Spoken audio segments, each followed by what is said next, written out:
I want to take a look at your top 5 rankings for fantasy hoops entering this season. Giannis is number 1. Please explain how he will give people many, many fantasy points. Yes. First of all, Giannis may or may not be human. And it's a good thing to know. Yeah, I mean, his development each year he's been in the NBA has been dramatic. And last year, he was right at the top of the league as it was. So now at age 23, if he gets another step up like that, then his production level would just surpass everybody in the league. He does a bit of everything. He's a point, power forward, center, shooting guard. I mean, he plays every position. He contributes to every category, and he's heavy volume. So Anthony Davis is another that has a great argument, but for me, Giannis would be my first pick. I think I heard you say yesterday, and I think your exact quote was, Giannis is going to take over the world this year. Yes. So what's the evolution that he has to take? Is it perimeter shooting? Like, where's the step that he has to take over the world? Yeah, there's a bit of perimeter shooting, but I think it's just a confidence thing. Like, the analogy I make is LeBron James, right? LeBron in 2008 was probably the best player in the world. LeBron in 2009 was a cyborg, you know, and Giannis last year and LeBron in 2008, their numbers were lockstep all year and almost all the analytics I like to look at. So I really feel like this is going to be Giannis's. He's used to this cast now. Last year he had Bledsoe come in season. He had to learn how to work with the different crew. This year he's used to it, and I think he's ready. Yeah, and LeBron's an interesting one to talk about, too, because, of course, there's OG, he's a great basketball player, but then how many fantasy points is he going to give you? Those are two separate conversations. And then also, I want to know from you how he's going to impact the rest of the Lakers in terms of their fantasy numbers. Exactly. So LeBron is a monster in every sense of the word. He's a stats monster.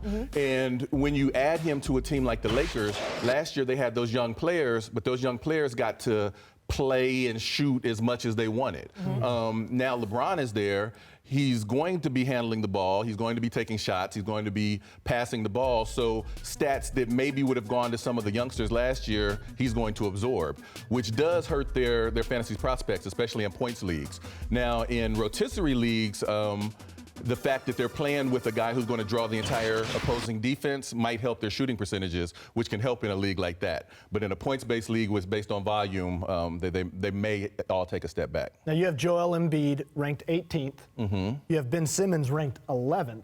Right. What keeps them from being ranked a little bit higher than where they're at? Yeah, so the 76ers have the process, right? These youngsters. So what's interesting is that Embiid is probably ranked higher on a per-game basis than Simmons and a lot of the people in front of him.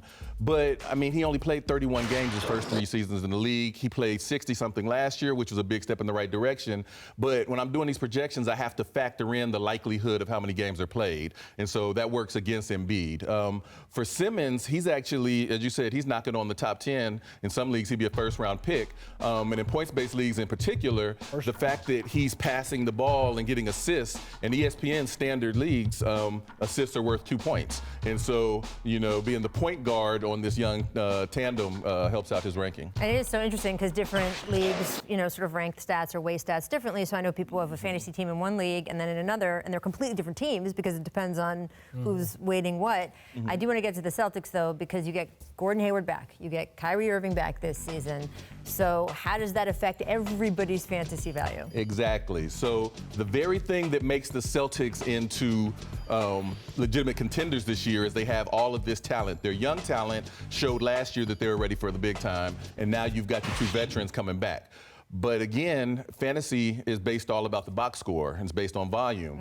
And so if you've got 8 or 9 deep of really good players, it might be good for your actual team, but your fantasy team, that could be a problem. How do you even know who to draft on that team? Because you don't know who's going to be doing what. Like, you can look at a player like Gordon Hayward and say, like, makes it interesting. That's an all-star. You know, you want a league where everyone wants to do lots of trades throughout because it'd be a lot more fun. And also, I mean, there's roto leagues, there's scoring leagues. Yeah. The story you were telling our producer Steve about Shaq, cracked me up. Yeah, I mean, so essentially, the two main types of leagues are points-based leagues or rotisserie leagues. In a rotisserie league, you break it down by category. You check how many points, how many rebounds, how many assists, and each one of those is worth their own entity. Whereas a points-based league, you just add up all the volume, and that's how you get your value.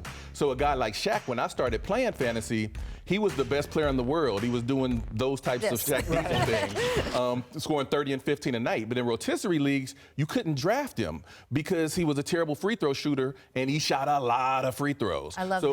I love that Shaq is undraftable. Undraftable player. Yeah. I just made me laugh so much. Yeah, if he was on your roto team, you were going to lose free throws, and that was hard to make up. But points-based, which is actually my personal favorite, he was the best player in the league, and so, I'd still draft you, Shaq, no matter what. I'd take you. By the way, this leads back to what I always say of people are like, oh, in a different era, in this era, Shaq would be just as valuable in this era. Shaq is valuable no matter whether it's fantasy Not in a or rotisserie NBA. league. Exactly. Something like that.